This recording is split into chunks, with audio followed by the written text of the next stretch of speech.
Hello everyone, আসসালামু আলাইকুম। Welcome back to my channel. আশা করছি আপনারা সবাই অনেক ভালো আছেন। আমরা আল্লাহ তাআলার অশেষ রহমতে আলহামদুলিল্লাহ ভালো আছি। তো আপনাদের কাছে অনুরোধ করব আজকের ভিডিওটি না টেনে সম্পূর্ণ ভিডিওটি দেখার জন্য। আশা করছি আজকের ভিডিওটি আপনাদের কাছে ভালো লাগবে। তো এখানে দেখুন সারা আর কারিমা তো এই বান্ধবী মিলে পড়াশোনা করতেছে, আর সারা হচ্ছে কারিমাকে পড়াচ্ছে। দেখো এইটা মানে ওই সারা হচ্ছে ওর থেকে ছোট, কিন্তু মানে ওকে এমনভাবে বোঝাচ্ছে যেন ওই ওর থেকে বড়। তো এখন হচ্ছে রাত 7টা 7:30 বাজে। এখন আমি হচ্ছে একটু ডাল রান্না করব। তো এখানে সেই সব কিছুই গুছিয়ে নিচ্ছি। এখানে হচ্ছে একটু ঘন করে, বেশিও ঘন না আবার বেশিও পাতলা না, এইভাবে হচ্ছে আমি ডালটা রান্না করব। আর ডালটা সিদ্ধ হয়ে গেছে, এবার আমি এই যে ওরং দিয়ে ঘুটে নিচ্ছি খুব ভালো করে।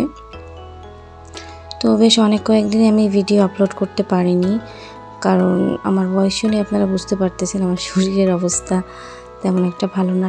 ঠান্ডা লাগছে, তারপরে হচ্ছে শরীরটা এত পরিমাণে খারাপ যে আমি সব মিলিয়ে ভিডিও করতেও তেমন একটা পারিনি আর আপলোডও করতে পারিনি। তো যার কারণে আমি আন্তরিকভাবে দুঃখিত আপনাদের সবার কাছে। আশা করছি আপনারা ক্ষমা সুন্দর দৃষ্টিতে দেখবেন।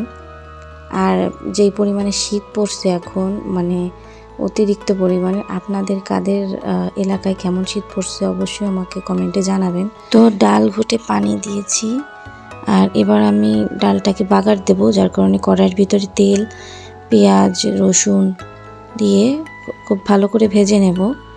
কারণ এটা যদি ভালো করে ভাজা হয় ডালের গন্ধটাও খুব ভালো আসে আর খেতেও খুব মজা লাগে। তো এর ভিতরে আমি জিরাও দিয়েছি। আর এখন আমি এই যে ডালটা ঢেলে দেব, আর আমার ডাল রান্না শেষ।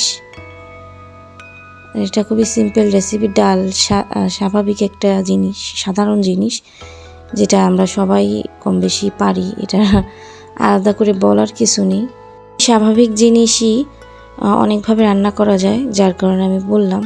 ডাল বিভিন্নভাবে এক একজন এক এক রকম রান্না করে, এর কারণে হচ্ছে বলছি।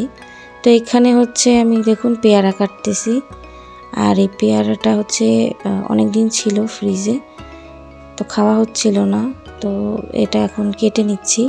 আর পেয়ারাটা এত মিষ্টি যা বলার বাইরে, খুবই মজা।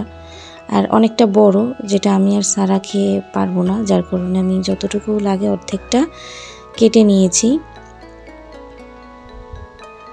তো যারা যারা এই পর্যন্ত আমার ভিডিওটি দেখছেন তাদেরকে অসংখ্য ধন্যবাদ আমার ভিডিওটি ধৈর্য সহকারে এই পর্যন্ত দেখার জন্য। আর যারা যারা আমার চ্যানেলটিকে এখনও সাবস্ক্রাইব করেনি, প্লিজ আমার চ্যানেলটিকে সাবস্ক্রাইব করুন। আপনাদের ছোট্ট একটি লাইকের মাধ্যমে আমার এই ভিডিওটি অনেক মানুষের নিকট যেতে সহায়তা করবে।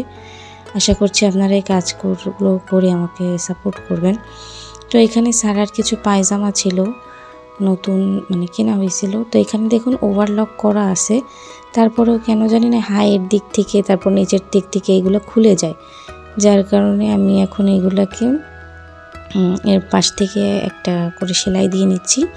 এতে করে মানে অনেক দিন টেকসই হয় পায়জামাগুলো। তো এখানে 2-3টা প্যান্ট আমি সেলাই করে নিচ্ছি দেখুন। তো যখন মানুষের শরীর ভালো থাকে তখন সব কিছুই ভালো লাগে, আর যখন সে অসুস্থ হয় তখন সব কিছু যেন কেমন একটা অসহ্যকর মনে হয়। তো আমার ক্ষেত্রেও ঠিক এমনটাই হচ্ছে, মানে শরীরটা ভালো না, আর তার মধ্যে হচ্ছে কোনো কিছুই যেন ভালো লাগতেছে না। কিন্তু তারপরে আমাদের প্রতিদিনের যে সমস্ত কাজকর্মগুলো আমাদের করা লাগে সেগুলা থেকে তো আমাদের আর রেহাই নেই। কিন্তু এই ভিডিওটা হচ্ছে আমার পছন্দের একটা জায়গা, যার কারণে এটাকে হঠাৎ করে বন্ধ করে দিতে পারি, আবার এই মনে হয় যে ভিডিও আপলোড আর করবো না, দু এক সময় এমন খারাপ লাগে। তো সব মিলিয়ে এটার মানে একটা ভালোবাসার একটা জায়গা, একটা পছন্দের জায়গা, যার কারণে আমি সহজেই এটাকে কোনো ঝামেলা ছাড়াই বাদ দিয়ে দিতে পারি। কিন্তু তারপরেও কেন জানি না মনে হয় যে এত দিন ধরে ভিডিও আপলোড দিই, এই জায়গাটা ছাড়ার মানে সাহস হয়েও আবার কেন জানি না পিছিয়ে আসি, যে না কষ্ট হোক তারপরও ভিডিও আপলোড দিই। তো আজকের ভিডিওটা এই পর্যন্ত। সবাই ভালো থাকবেন, সুস্থ থাকবেন, এবং আমাদের জন্য দোয়া করবেন যাতে অনেক দিন আপনাদের সাথে থাকতে পারি।